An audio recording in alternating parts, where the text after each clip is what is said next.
बिस्मिल्लाहिर्रहमानिर्रहीम। अस्सलाम वालेकुम। डियर स्टूडेंट्स, हम movement of water through roots को डिस्कस कर रहे हैं। इससे जो प्रीवियस लेक्चर्स हुआ इस टॉपिक से related movement of water through roots, उसमें हमने जनरल ये डिस्कस किया कि वाटर कहाँ से प्लांट बॉडी के अंदर आता है। तो हमने आंसर दिया कर सर साइल से जो है वो प्लांट बॉडी के अंदर एंटर होगा।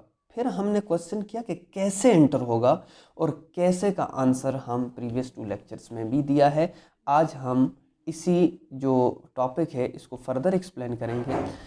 सबसे पहले जो है वो वाटर जो है वो रूट हेयर्स में एंटर होगा, फिर उसके बाद एपिडर्मिस में, कॉर्टेक्स में, एंडोडर्मिस में, और करते करते पेरीसाइकिल से जाइलम वेसल्स तक पहुंच जाता है। तो हमने ये कहा कि यहाँ से जो वाटर है जाइलम्स तक जो पहुंचने का जो रूट है वो रूट 3 हो सकते हैं। वो कौन कौन से रूट्स हैं? तो एक को हमने ये कहा था कि वो एपोप्लास्ट पाथवे है, दूसरे को ये कहा था कि सेम्प्लास्ट पाथवे है, और थर्ड को हमने कहा था वैक्यूलर पाथवे है। जो एपोप्लास्ट पाथवे और सेम्प्लास्ट पाथवे है इनको हमने डिटेल से डिस्कस किया कि एपोप्लास्ट पाथवे कौन सा है, जिसमें हमने ये कहा कि water cell wall to cell wall move करे। फिर उसके बाद एपोप्लास्ट के बाद जो नेक्स्ट हमने डिस्कस किया वो था जी सेम्प्लास्ट पाथवे। सिम्प्लास्ट पाथवे में हमने ये कहा था कि वाटर अगर मूव करे साइटोप्लाज्म से साइटोप्लाज्म की तरफ तो उसको हमने सिम्प्लास्ट पाथवे का नाम दिया। अब जो थर्ड वन है जिसको हमने वैक्यूलर पाथवे का नाम दिया, तो आज हम इस लेक्चर में वैक्यूलर पाथवे को डिस्कस करने जा रहे हैं कि वैक्यूलर पाथवे कौन सा है। सो लेट्स स्टार्ट अपना टॉपिक जो है वैक्यूलर पाथवे या ट्रांससेलुलर पाथवे।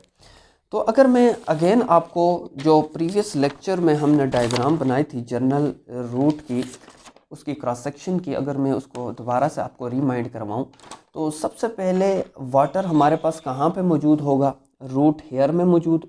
सबसे पहले हमारे पास वाटर जो है वो इन्वायरमेंट में होगा, सॉइल में होगा। फिर वहाँ से एंटर होगा रूट हेयर में, एपिडर्मल सेल्स में, वहाँ से पास होता हुआ कॉर्टेक्स में, वहाँ से एंडोडर्मिस में, और फिर पेरीसाइकिल में, और करते करते जाइलम वेसल्स तक पहुँच जाएगा, और फिर जाइलम वेसल से बॉडी प्लांट के बॉडी में डिस्ट्रीब्यूट हो जाएगा। अब यहाँ से लेकर यहाँ तक कैसे पहुँचेगा? तो अब हमारे पास जो पाथवे है वो है vacuolar pathway.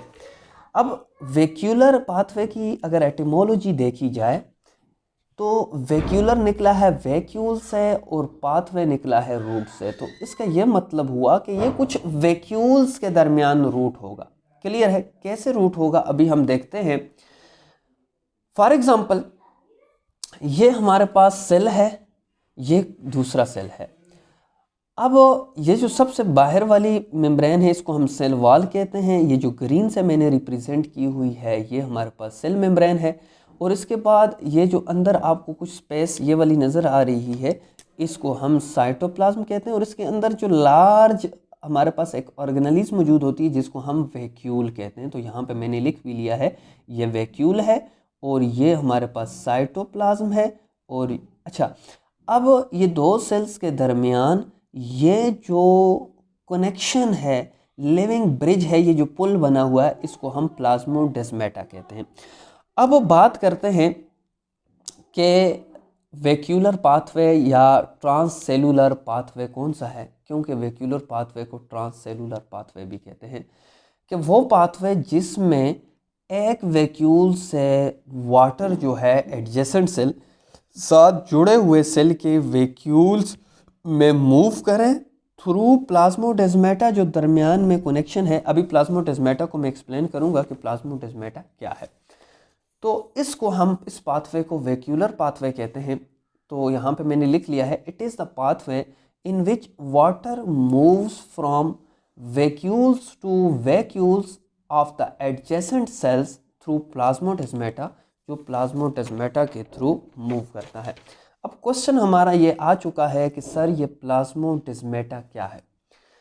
Plasmodesmata for example ये दो सेल्स हैं, इन दो सेल्स के दरमियान जो लिविंग ब्रिज है, दो सेल्स के दरमियान, इस ब्रिज को प्लाज्मोडेस्माटा कहते हैं।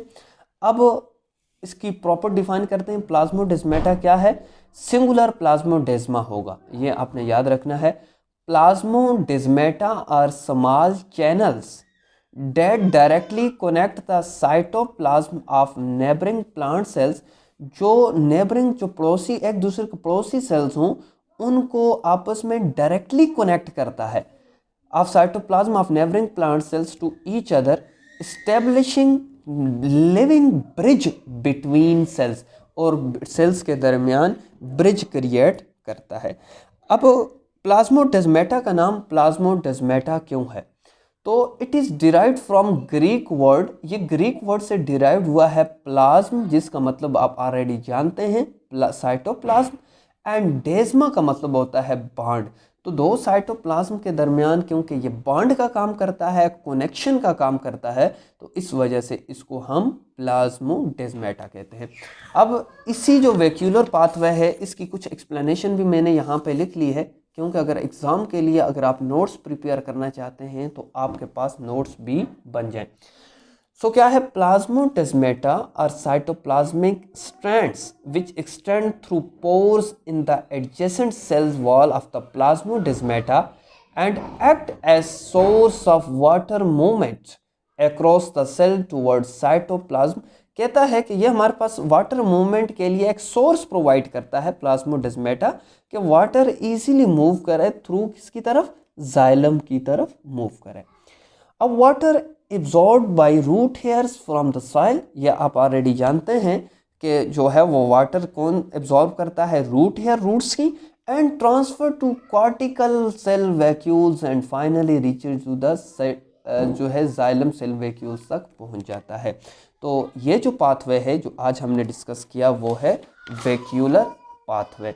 तो इंशाल्लाह नेक्स्ट लेक्चर में नेक्स्ट टॉपिक के साथ मिलते हैं। होप कि आपको इस लेक्चर की समझ आई होगी। तो इंशाल्लाह नेक्स्ट लेक्चर तक मुझे इजाज़त दीजिए। अल्लाह हाफिज़।